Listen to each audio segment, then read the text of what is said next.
लेकिन साहिब ने इतनी वाणियां कथी हैं हमें समझाने के लिए।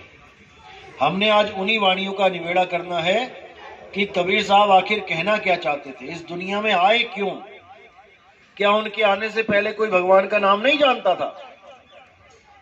क्या इन संतों महात्माओं से पहले राम का नाम था ही नहीं क्या दुनिया में? जो आज आके वो भी राम का ही नाम दे रहे हैं।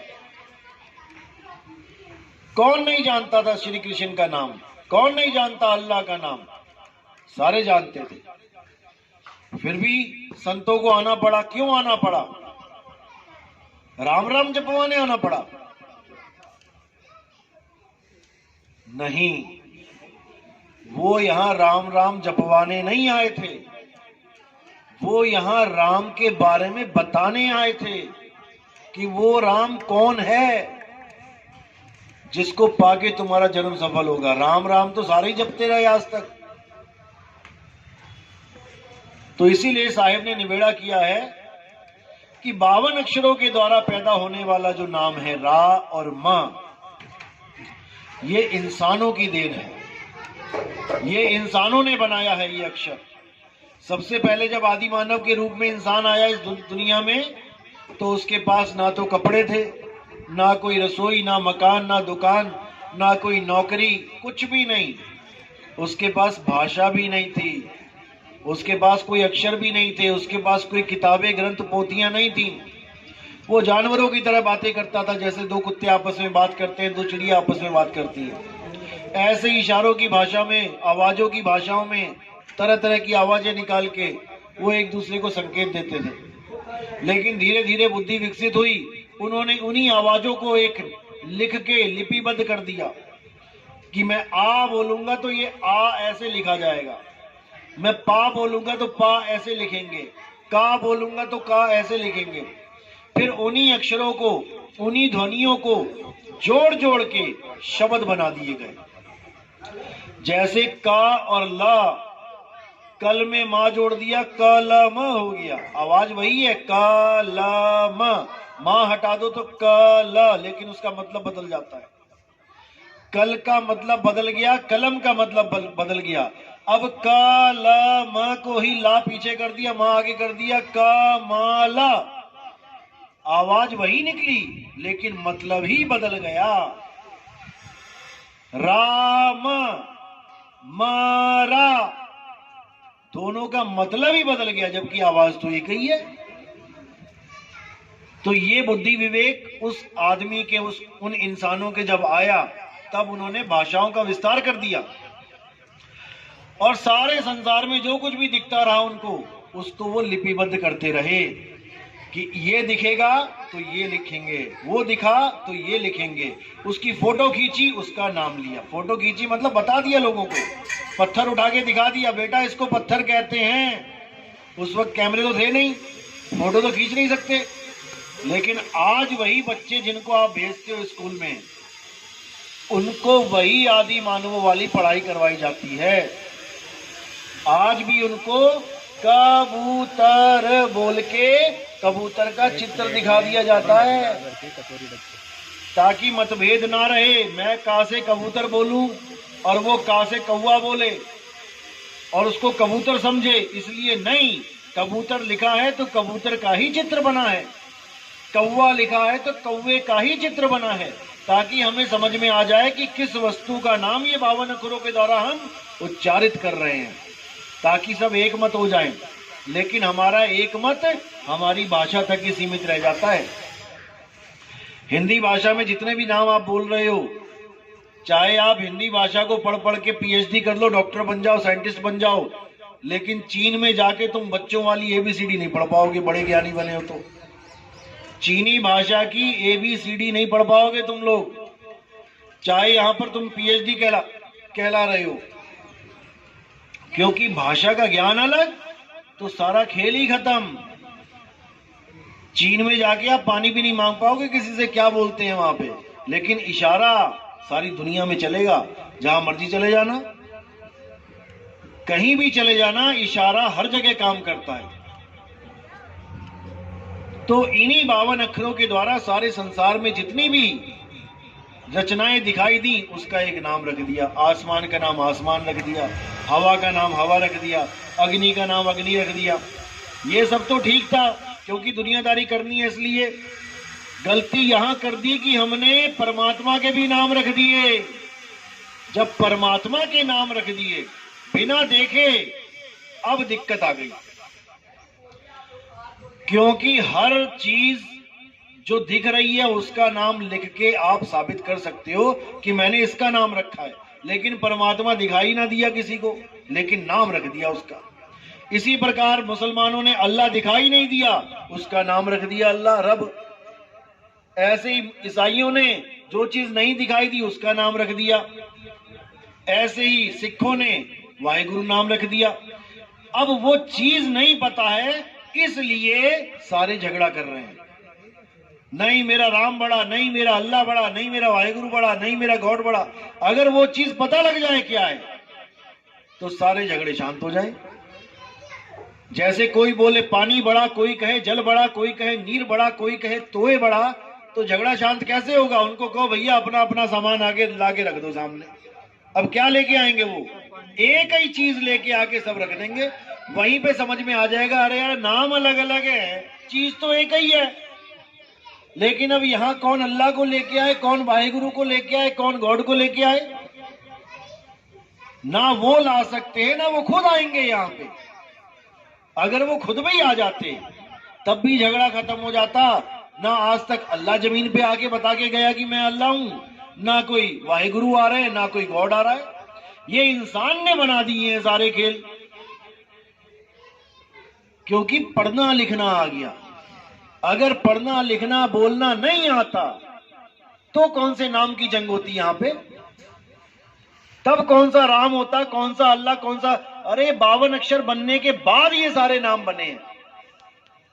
आज तक इंसानों के अलावा कोई और कुत्ता बिल्ली हाथी घोड़ा क्यों नहीं लड़ा भगवानों के नाम पे? वो भी तो परमात्मा के ही जीव हैं।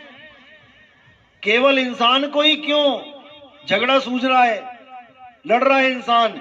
केवल 52 अक्षरों की वजह से। ये जो मुंह से नाम निकल रहे हैं इसकी वजह से। इसीलिए साहिब ने बोला 52 अक्षर जोड़े आन और सक्या न अक्षर एक पहचान।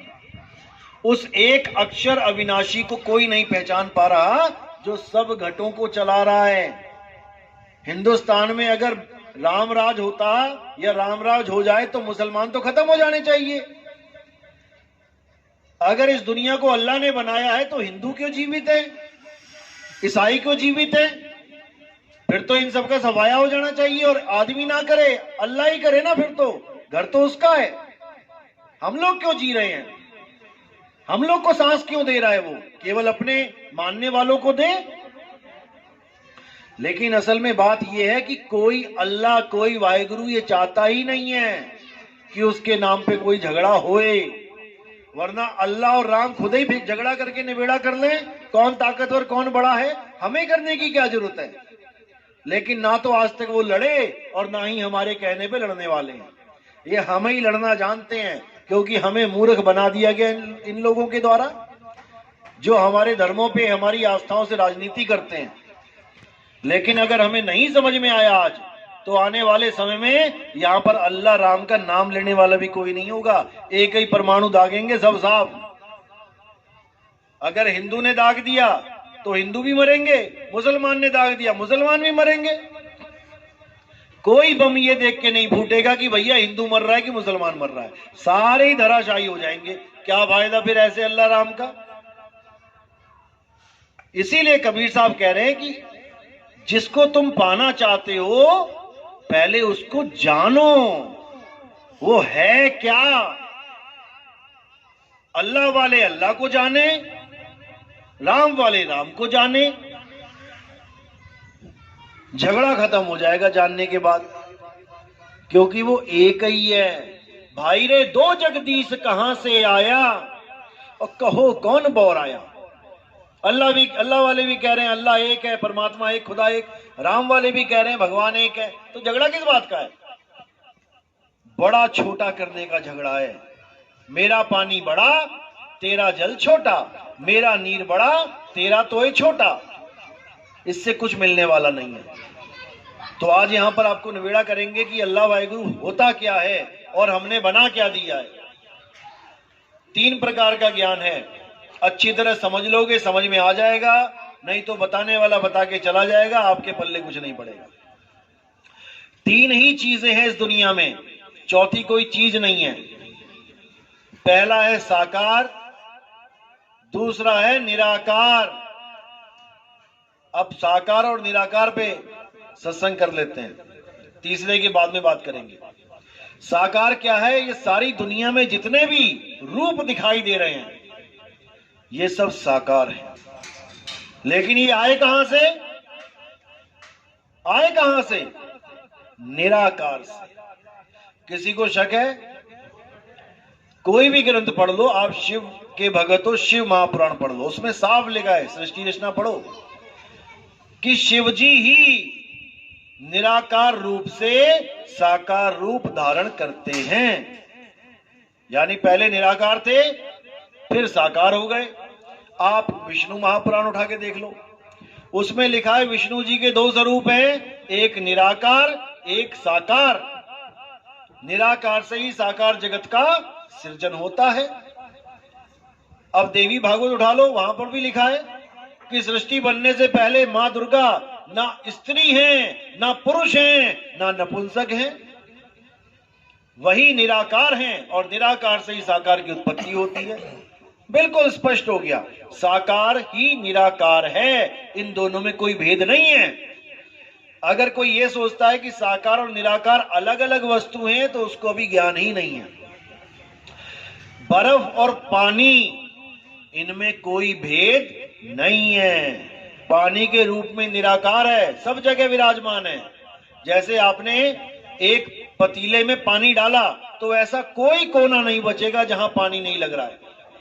1 लीटर पानी डाल दिया, अब आपने उसी 1 लीटर पानी को ग्लास में जमा दिया और उसी पतीले में डाला तो क्या चारे कोने भर जाएंगे? उससे नहीं भरेंगे, वो एक ही जगह खड़ा रहेगा बर्फ रूप में।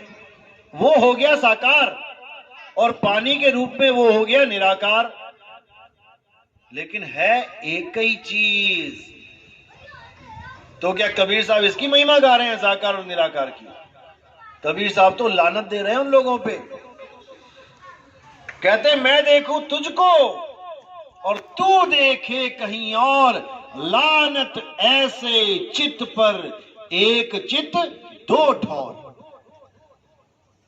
कहते लानत है ऐसे चित्त पर। चित्त यानी आप सबके पास चित्त है, आधों का चित्त लग गया साकार में, आधों का चित्त लग गया निराकार में, और साहिब कह रहे लानत है ऐसे चित्त पर जो कभी साकार में और कभी निराकार में ही उलझा रहता है, जबकि दोनों एक ही हैं।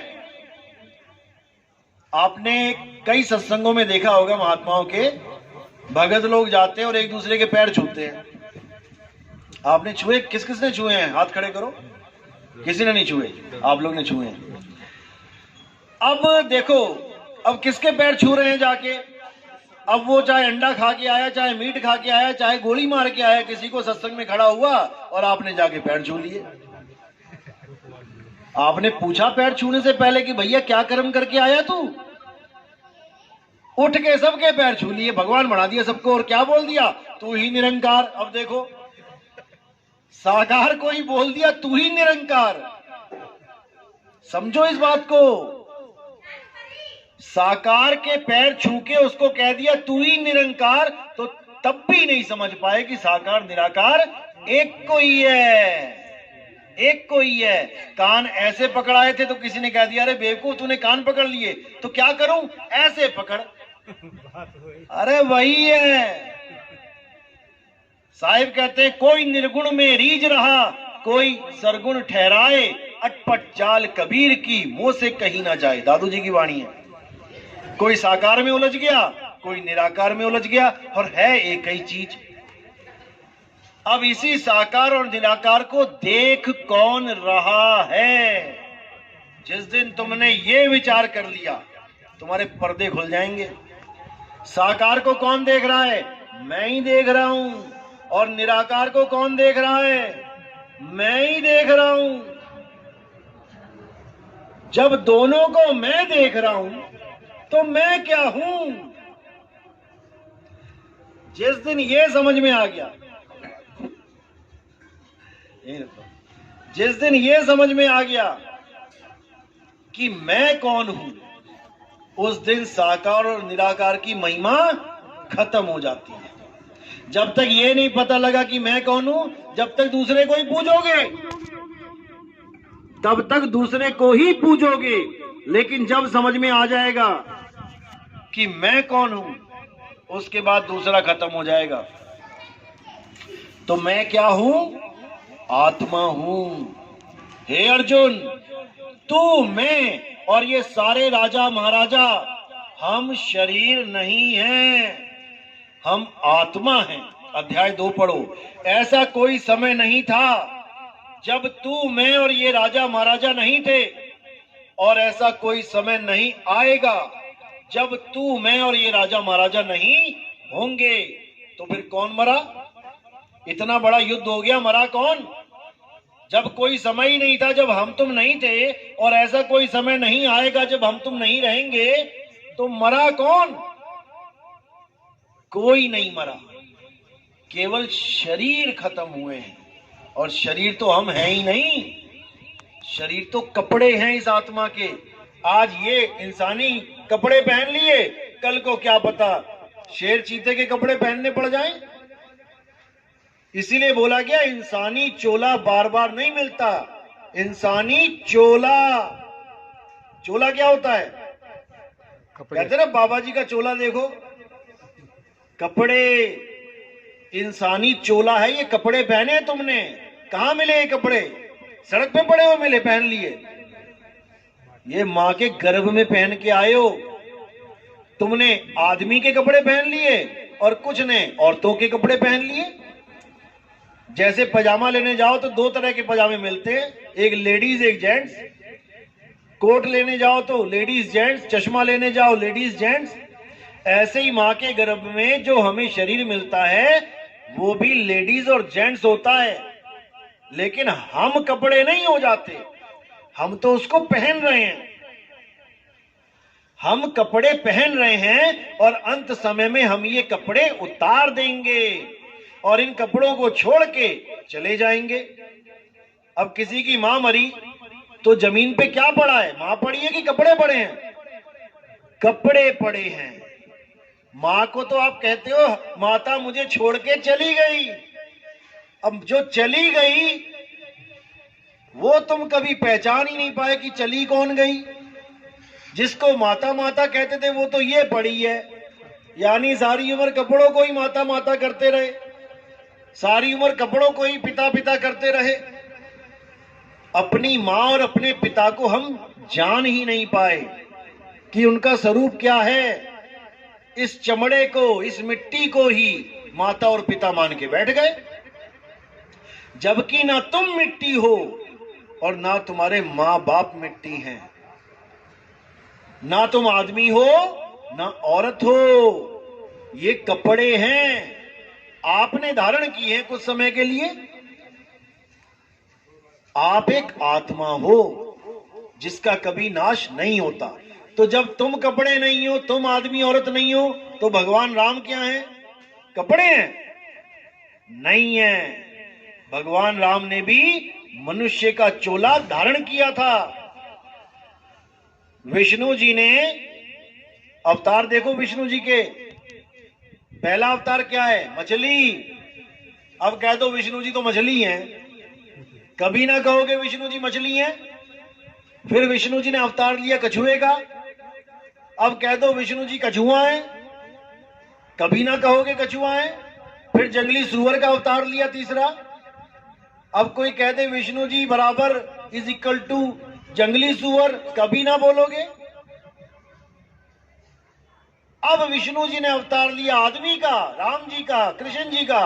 अब तुमने इसको ग्रहण कर लिया कि भाई विष्णु जी तो आदमी हैं, क्योंकि तुम आदमी के चोले में हो, इसलिए तुम्हें वो मनोहर लग रहा है।